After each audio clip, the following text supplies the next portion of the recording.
Hi, welcome to Marin Television. My name is Barbara McVeigh. I am the host of Take Back here at Marin Television, Marin County, California. It's my pleasure to introduce Jeffrey Tucker, who I would say is one of the most intriguing people in our country, really challenging us to think differently and think dangerously, as he has said in some of his conversations and talks, which actually makes me even more intrigued with him. He is the editorial director of the American Institute for Economic Research, but he's also written thousands of articles about so many different topics, about cryptocurrency to economics to even the current COVID issues that we're facing today. So welcome to our program. Thank you so much. Thanks for having me. Fantastic.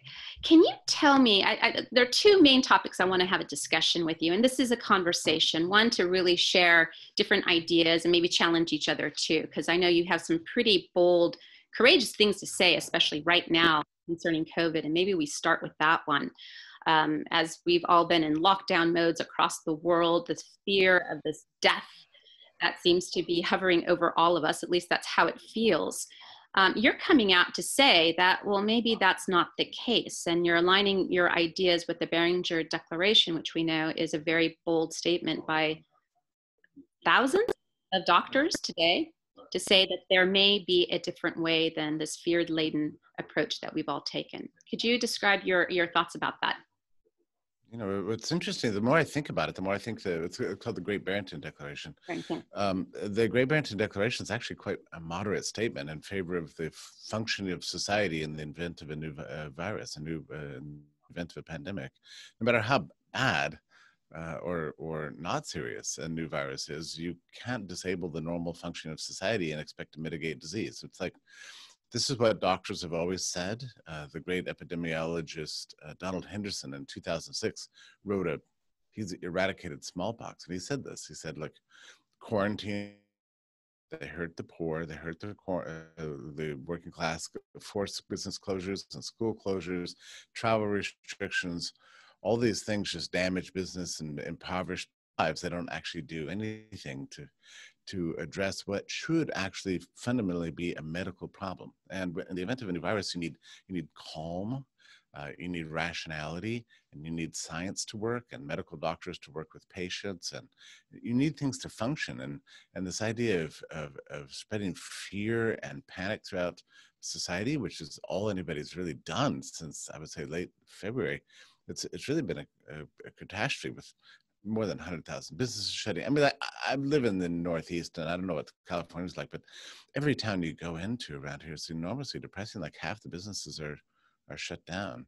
And the sad thing, from my point of view, is the main victims of these lockdowns they don't have Twitter accounts. You know, they don't have access to media interviews and that sort of thing. They're just kind of silently suffering out there.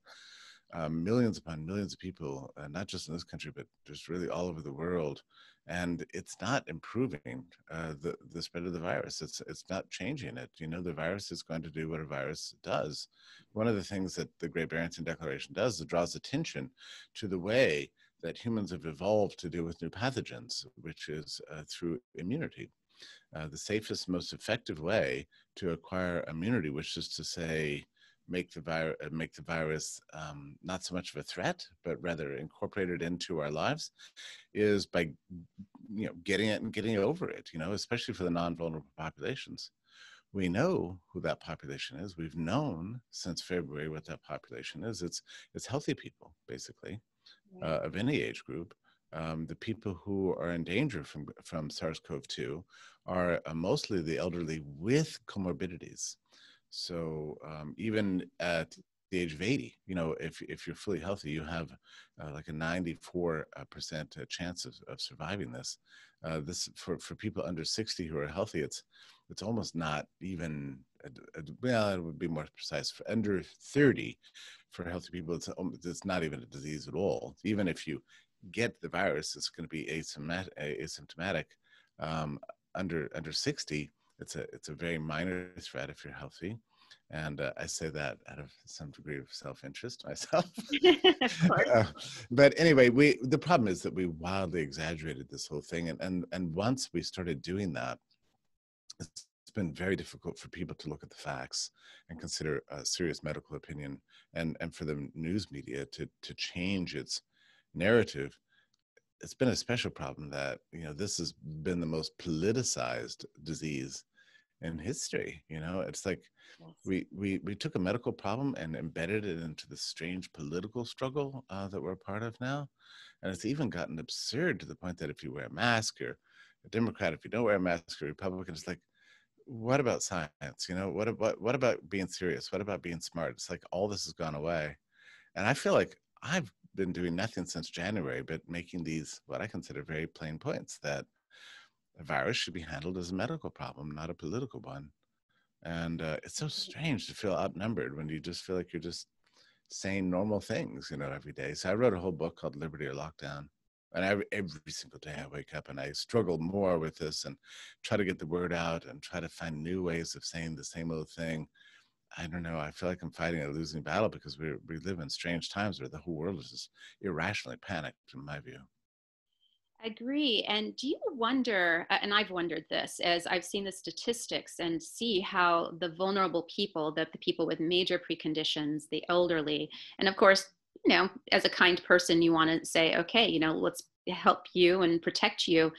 But does it also demonstrate an unhealthy state that we have in this country? I mean, it's beginning to show that 43% of the American people are have obesity issues or Mm, other preconditions, diabetes. mm, Does this require a different way of thinking, of going, wow, we do have a health crisis, mm, mm, but mm. it's not just COVID. This is such an underlying issue of we are not taking care of ourselves the way we should. Is it a Mm. combination of bad food and, maybe corporatized food? That might be one way I would put it. You might put it differently, but of just junk food and high sugar. I wonder what your thoughts are about that. Well, I will say this, in the 9 months of which I've been giving interviews on this topic, you're the very first person who's raised this point. Mm. And something tells me that in the next few years, we're going to have to come to terms with what you just said. And it's almost like it's a taboo. But, we've lost touch in this country with the personal responsibility for health. We somehow imagined that we could just indiscriminately eat and drink anything and everything in sight as long as we could afford it. And it's a luxury that we can do that. I mean, in most of human history, every day was struggling for the next bite to eat. That is not a problem anymore. The struggle's really the opposite. We need to figure out how to eat smart and how to live well and live healthily and take care of ourselves. If we want to live until we're 85 years old, we have to be better at taking care of ourselves. And if we don't, it's very likely we're going to pay the price. So I think your point is not an invalid one. It's something that people need to start thinking and talking about once all this ends. Well, it's interesting. I was having actually a debate with my 17-year-old daughter this morning. She's highly political, and I am too. So you can imagine some of the conversations we have. But I'm hearing from her generation about this idea that healthy food is an elite thing, right? That poor communities, it's not their fault. And I was thinking to myself, when did the idea of healthy food become a privilege, right?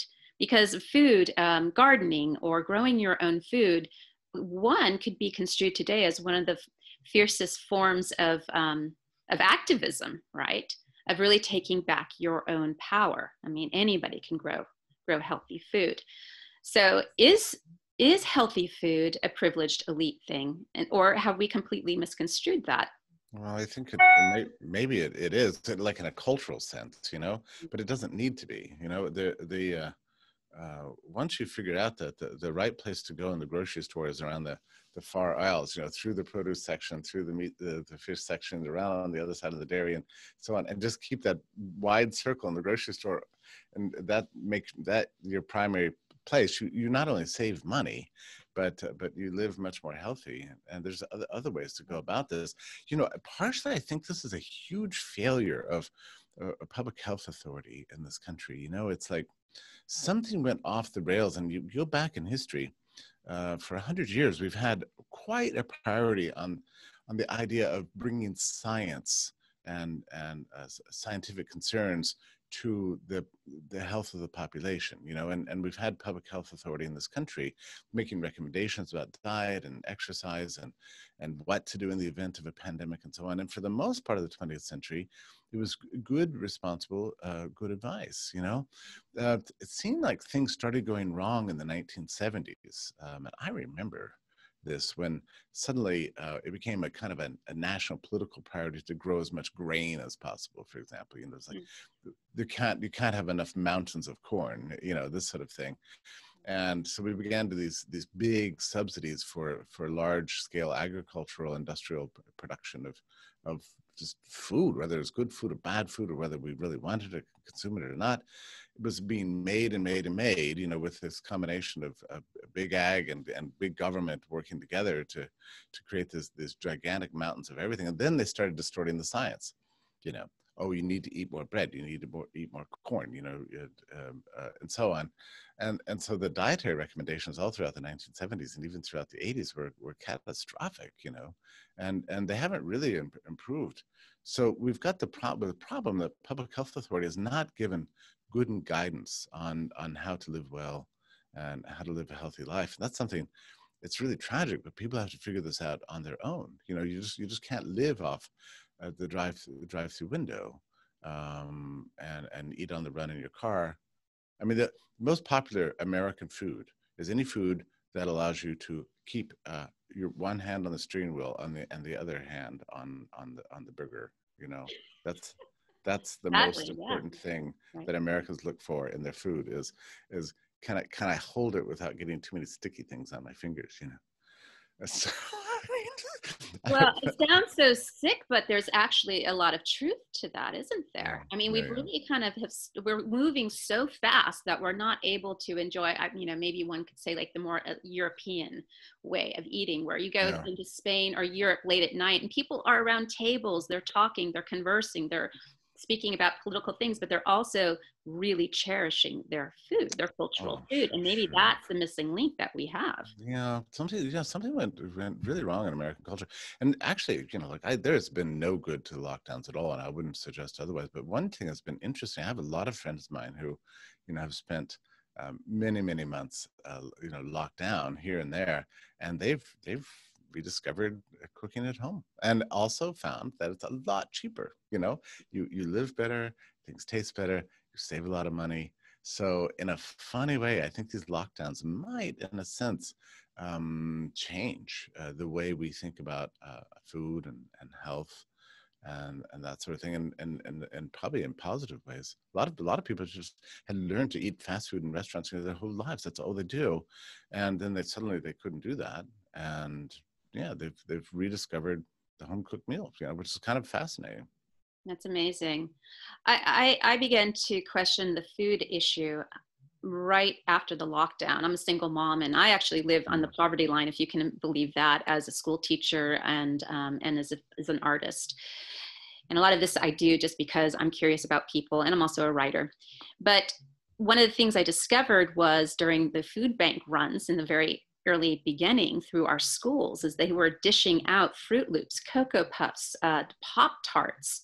Now we live in Marin County, which is construed as one of the most elite communities probably in the United States. And I couldn't believe this food that they were doling out. Now one could say, well, it's free food, don't complain. But I thought to myself, well, yeah, but you know, we want a healthy society. And when did healthy food become so expensive? So it was a real interesting journey for me. I am a foodie, but I also grow my own food too. But I think it's there's this deep sense of understanding or thinking about what poverty means and what that really means about food and health and elitism, and if there are ways that we can kind of redefine that as just healthy, as a healthy population. Well, this country, we subsidize with tax dollars all the worst possible food. I mean, that's the reason why American diet is so terrible, is because we can get terrible food so cheaply, and that's mostly because you're paying for it through your taxes. I mean, I'm sorry to put it that way, but it's actually true. We have massive surpluses of junk food, and the price of it is just nothing. I mean, it's just outrageous. That's a sad story about the children. But what's interesting about Cocoa Puffs and that sort of world, kids can get away with that for a very long time, actually eating terrible food. The problem is that they never develop the habits of tasting good things, and then they become teenagers, and then become young adults, and then suddenly they're in their 30s, and next thing you know, they've developed terrible health problems. They don't know why. They're somehow disconnected their awful eating habits and their soda drinking from their health problems, and then they expect always to have constant access to the doctor. So showing up to the doctor every few weeks, demanding the latest greatest pill to overcome their pains and their aches and their sufferings and their anxiety. And next thing you know, you've got a farm addiction, to go with a bad food addiction, and then you've got substance abuse problems. So yeah, we've been on this downward spiral. So so in some ways it may be possible that this COVID-19 scare will shock people into rethinking their lives. And I hope, too, that we can get public health authority being more responsible. Is it still working? Okay. You still see me okay? I see you great. Yeah. Yeah, that's great. So back to policy, and so we have policy, national policy, state policy. We're here in California where I live. We have a lot of elderly in our community, so there's a heightened scare probably, but the mask wearing is over the top. Even you're hiking in the woods, people are wearing masks. People are wearing masks in cars. It's pretty amazing. And what I think about is these decisions to unmask or to change our behavior is not going to come from the political top. They've bought into this, right? Anybody who says that we might have done this wrong and is in a political position is now in they're at risk of actually losing their political career if they come out that anything was wrong. So is that going to come from the top? Where does the change have to come from? Yeah, losing their political career, or even worse, getting their Twitter accounts deleted, right? I mean, Scott Atlas, a highly trained medical professional, and a great man and a public health authority, exactly the kind of person that the World Health Organization just 10 years ago said should be in charge of public health in various countries. He has all the right credentials. He tweeted out an article I published by a chemist who was a PPE expert, a lifetime of experience in PPE, and worked for the pharmaceutical industry. He's now retired. He wrote a big article about masks that brought a tremendous amount of clarity to the subject, showing basically the impossibility of mass wearing of masks to do anything to mitigate disease. He said it in this article exactly what the New England Journal of Medicine said just a few years ago, that that these masks are just being worn for symbolic reasons, right? They're just a way of showing one's, that I'm careful, that I'm loyal, that I'm a good subject, that I'm concerned about disease and safety and that sort of thing. But what is the reality? He said the reality is that this kind of mass, it's a frenzy that's doing nothing to protect yourself or anyone else. So Scott Atlas tweeted out that article. Scott Atlas of the White House tweeted that article out. Yeah. Twitter deleted his tweet. So it's been difficult to get the truth out. And I'll tell you, there's something else about this mask issue. There's this the largest scale study done really in the history of the world on the general public wearing of masks in time of pandemic, done by some researchers from Belgium over the last several months. The results have come in. It's a large-scale test involving something like 6,000 people, and they split them between mask wearers and non-mask wearers and tried to figure out, what are the rates of infection, hospitalization, and death between the two groups. And, here's what's interesting. We don't actually know the results of the study, and the reason is that nobody will publish it. Oh. Right. The Lancet, the New England Journal of Medicine, the American Medical Association, they can't seem to, MedRx, and they've sent it to all the top journals, and they keep getting rejection notices. And the suspicion is that the reason it's being rejected is it doesn't come to the right conclusions. This is the most comprehensive study to date. And I was thinking about it, like I haven't read this paper because they haven't released it, because they can't release it. But, you know, I just know from everything I understand about COVID and masks and everything else that, you know, if I were just going to, somebody came up to me on the street and asked the question, if I get 6,000 people, 3,000 wearing a mask, 3,000 not wearing a mask, do you think there would be any difference in the rate of infection and sickness, you know, between the two groups? I would say, yeah, probably not. Yeah. And I'm guessing that's what the study says. So we're living in times where even the best science can't even find a publication. Now it's true, we've got a Twitter campaign going on to try to, you know, convince these journalists to at least release it. And the authors may just have to release it, you know, on their own in a preprint service or something like that. I don't know what's going to happen, but these are serious scientists. And this thing was funded with big grants from the top, you know, medical foundations and grant giving philanthropy and stuff like that. So this is a legitimate piece of science, and it can't even find a home in the top journals. So we're dealing with, like, it's looking increasingly like the just really draconian censorship in addition to the lockdowns. So we're having and partially I think it might have something to do with these lockdowns have been so damaging and so egregious and so outrageous that people are really sort of digging in to try to justify them, you know. They passed all these mask mandates and everything, and now there's got to be an attempt to sort of say this was a good idea even though it wasn't. So there's been an information sort of blockage that's developed, I would say, in the last several weeks. And there's a whole industry that's beginning to grow out of this, a whole mask manufacturing business that is a system that's beginning to build. I don't know if you've seen a lot of the fundraising efforts with, you know, in Indiegogo and other efforts of people raising money to create the next great mask, right? I mean, people are really getting into this, which to me is frightening, because once you create a system, it's really hard to break that system, especially if it's an economic system and people find reasons to legitimize what, you know, wearing a mask is all about. And the mask reign for the public is starting to break down our social relationships between each other. You know, when you're wearing a mask, you don't have really the means to be friendly to other people. You can't just smile at somebody. You know, right? You can barely talk to people because your mouth is so muddled. And I'm also really, really offended. Like every time I go out to dinner.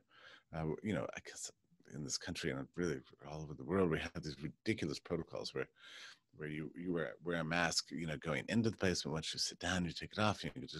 So, you know, just even last night, you know, I mean, here in Massachusetts, we had a bunch of us at dinner at 10, enjoying our meal and drinking wine, eating the food and everything else, being served upon by these poor servers who are required to wear masks all the time. You can barely understand them. In New York, they're required to wear gloves. So, you know, the symbolism of this is just terrible. You know, the bourgeoisie just sit and eat, and we get waited on by these masked people who, you know, are forced to wear all this ridiculous apparatus. You know, it's like a caste system.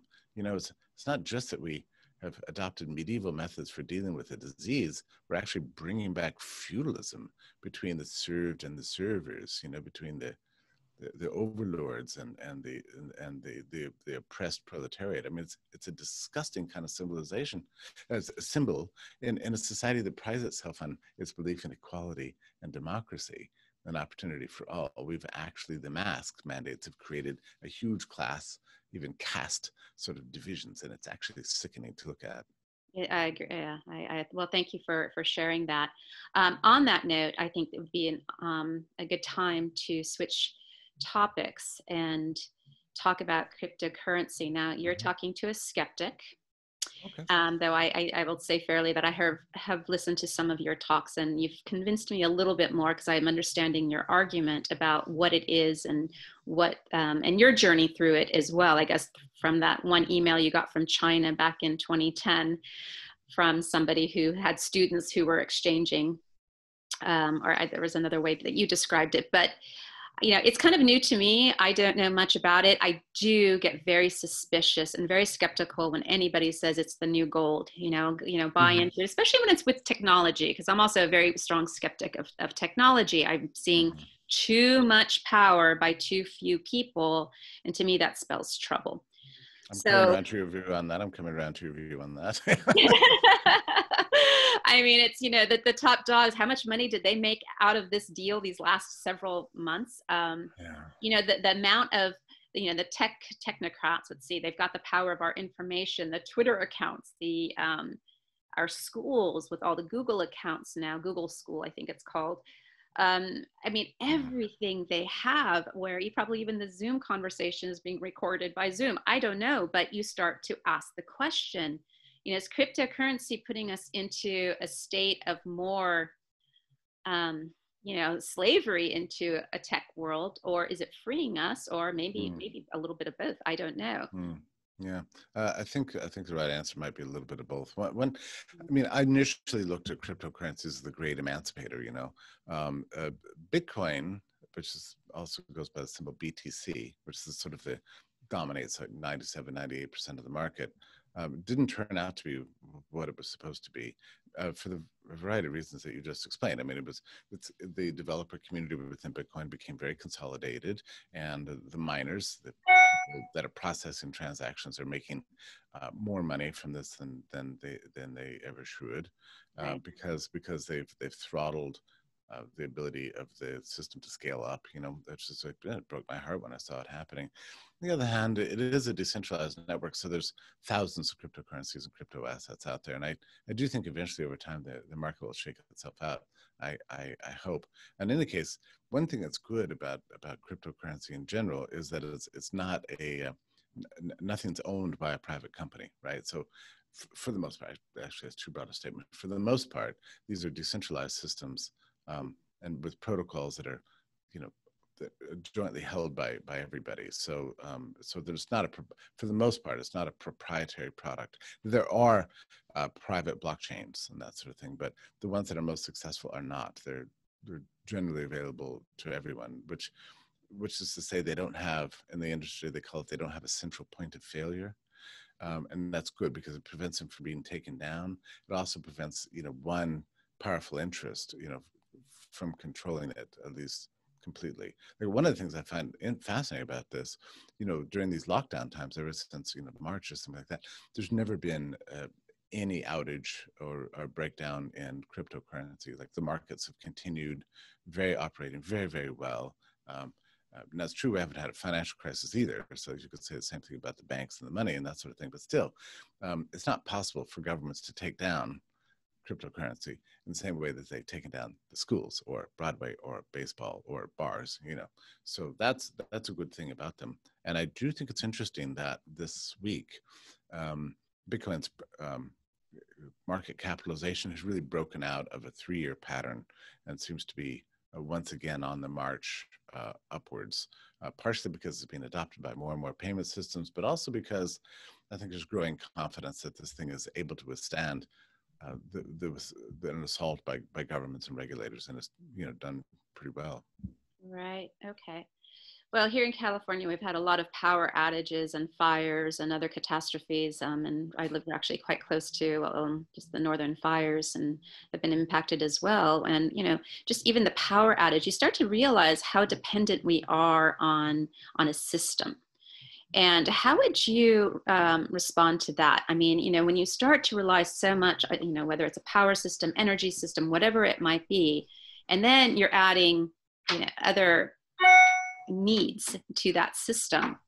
How would you answer to that? I mean, does that start to put us in a more vulnerable state, or not? Or maybe we just get better at energy. And maybe we get better at energy, but you're right. I mean, there's something actually alarming about the fact that, like, let's say you conduct all your business through cryptocurrency using your cell phone. Right. What it means is that you're always 24 hours away from being denied access to that money, because if you can't find a place to charge your cell phone, you're kind of a goner. Now, on the other hand, the good thing is, when you do finally find a place to charge your cell phone, you can get more access to your wallet again. All your money will still be there, and nobody can possibly take it from you. So that's good. That's good. But you are kind of dependent, in a sense, on the technology, and so I kind of get that. It's not a problem if the power source is always around, and the technology is always working. But little things. And there are workarounds to this. There are ways that you can keep your cryptocurrency possessions, offline in a Trezor wallet, a stripped down phone and that sort of thing. But I'm kind of with you. Like this is my cell phone. I used to be my best friend. I absolutely loved it. I thought it was a magic tool, access to all the world's information. More recently, I've started to wonder about it. I was like, what? Like for example, you have to dig around on the thing to turn off tracking and tracing for COVID. It's like, why should I have to do that? Why is my phone following me around everywhere? Why is my phone spying on me and broadcasting out information about my life to public health authorities, to governments? I don't like that. So I feel like I'm in an argument all the time with it. It used to be my friend. Now I've got a very unstable, relationship. It's not ready for divorce yet, but who knows? Who knows? It's different. Things are different now than they were 10 years ago. Interesting. Well, I wish I could show you my flip phone because I'm old school. I'm still with my flip phone, and only special people get to text me. I have to say, I feel like I got my life back together. I mean, it was really an amazing. And I'm a filmmaker, right? I work in technology, but for people like me who become probably addicted very easily, I know myself. I would be like this all the time, and it was just like, oh, I can breathe, but it's a miserable life. It's a miserable life. Yeah, it's all. I've done this. I had a friend of mine who came to visit me, and the entire time, like we'd be talking, he'd be like, like this. And I said, "What's going on your phone that I can't even talk to you for like more than 40 seconds?" Right. Everything I say has to be like a soundbite, because he said, well, I've got this notification for Apple News, and then Spotify is, texting me all the time. And then every new Twitter message I get, I said, well, you know what you need to do? You need to get control of your notifications. He said, well, what do you mean? I said, well, I should. I'm on the phone. I said, turn off all these notifications except just like the one you think you definitely need, maybe through SMS, something like that. Right. So he did it. And the next day he said, that was the first relaxing evening I've had in years. And so he left him off. Like once you detach yourself from that psychological addiction to notifications, your life can get a lot better. One of the things, I wonder if there's like this holdover. Remember in the day of the pagers, people would have a pager and they'd always be checking their pager. And I remember watching people with pagers and thinking, God, they're so important. People just really need them. I mean, they're amazing. They're like big people, and like I want to have that, right? And I wonder if there's that sense of feeling like you're needed, right? And we all need to feel that way. We all need to have a place. And looking at that cell phone, yes, somebody loves me. Yeah, that's right. And somebody's telling me the breaking news that I just have to know. But you're right, it's an addiction, and the tech companies have played off it. It's just like your earlier question about diet. It's like, who's going to fix this? Well, we have to fix it. Each person has to fix it. Whether it's eating better or shutting off your notifications and maybe shutting off the television too. Or just not being so attached to this ridiculous news that's going on. I mean, how much of this news is even real? I've completely changed this year, I must tell you. I used to have a news addiction. I have a home appliance, a Google home appliance, and I had it set to play 8 hours of news. So I could just say, play the news. It would go for 8 hours. And I didn't listen to that much, but I would at least listen to 1 or 2 hours a day. Mm-hmm. And then after February 27th, when the New York Times podcast started explaining to me that COVID-19 was going to kill 6.6 million Americans, and I knew that wasn't true. I knew this was a complete lie. I thought, you know what? New York Times is the most responsible journalistic institution in the world. And they set the tone for everybody else. And if they are broadcasting out panic and disease porn that's just scientifically fraudulent, and they're doing it, as if it's real news, something is really wrong. And after that day, I didn't listen. And yes, I can say it's even true now. We're talking about late October. I've not listened to even 2 minutes of news ever since. Yeah. And I like it. I feel like I've got my time back and my life back. I now listen to pretty music and, read things online and that sort of thing. But no more am I going to be controlled by this 24-hour news cycle with everybody screaming at me to hear the latest nonsense that's reaching at me. It's, you realize over time that it's, at best, it's entertainment. At worst, it's just trying to manipulate you to certain political outcomes, and that's an amazing revelation. People have told me that for years, and I would be like, oh yeah, yeah. Well, I've changed. I like what you say about, really, it's the people. We are the ones who have to take charge. And Yeah.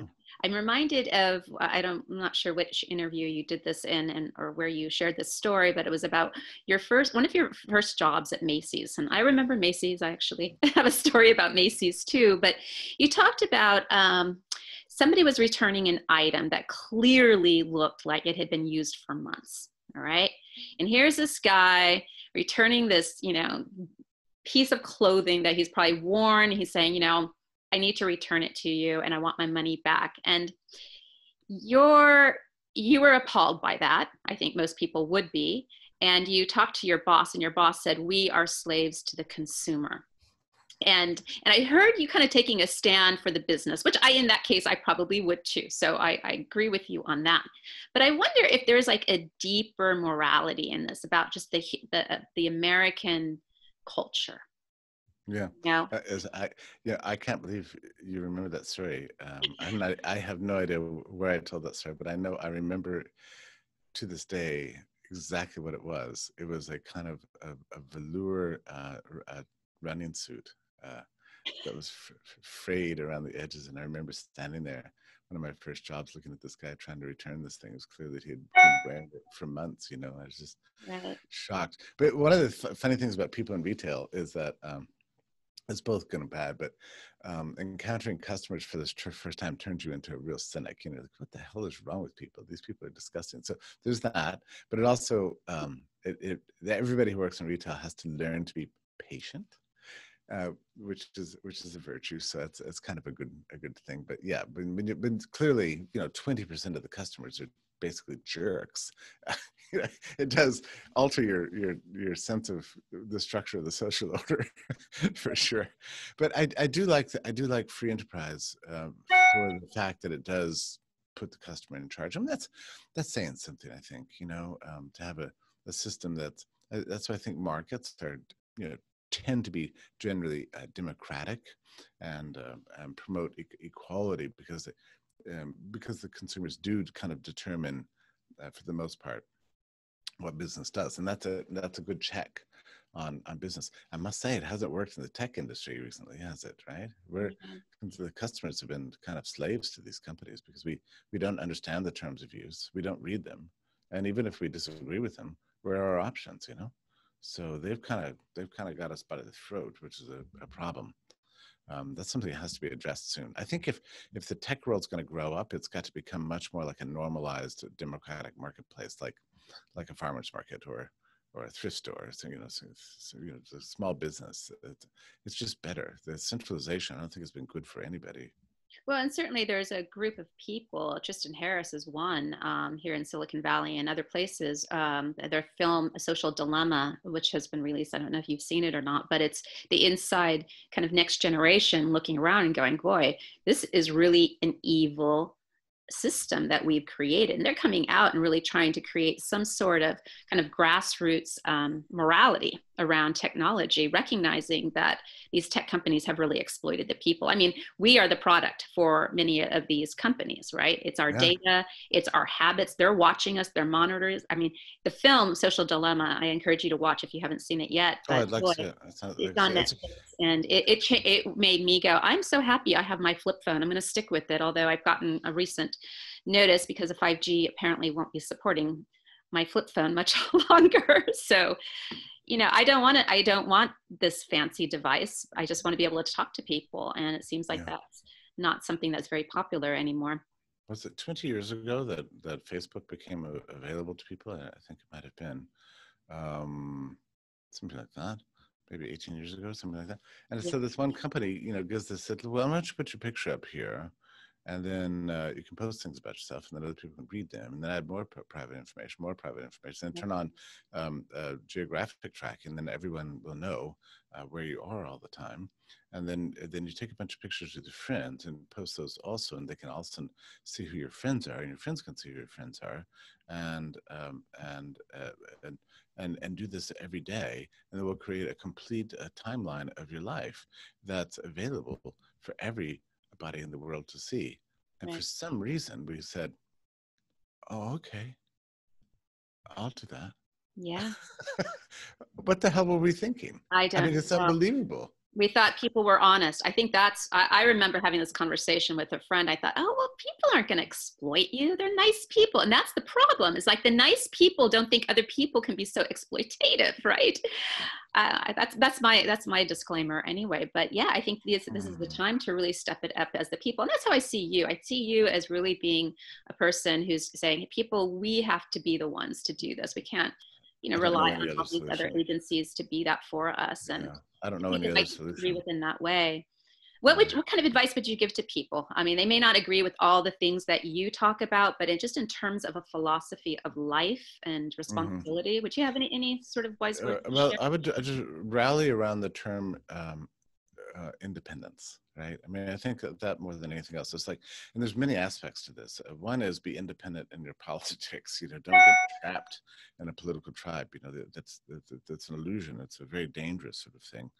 And then in your thinking, always be willing to consider completely different points of view. Don't just rely on the things that the New York Times is telling you have to believe. And it's also true with decisions you make about whether it's your diet or your partners in life, or where you're going to live, what country you live in, how you handle your money. You have to think through everything you do, and be prepared to depart from the herd mentality. Think for yourself, and I think that begins with a detachment from the news media, from notifications on your phone, from your social media addictions, all the things you do because you're basically insecure and you're looking for affirmation from others. Maybe you need to figure out a way to find that affirmation from within. And ultimately, I think you'll find you can live a happy life, no matter what's going on outside of it, so long as you understand that that's generated from within first. I would say that's the most important thing. It's been a pleasure having this conversation with you, and thanks so much for your time.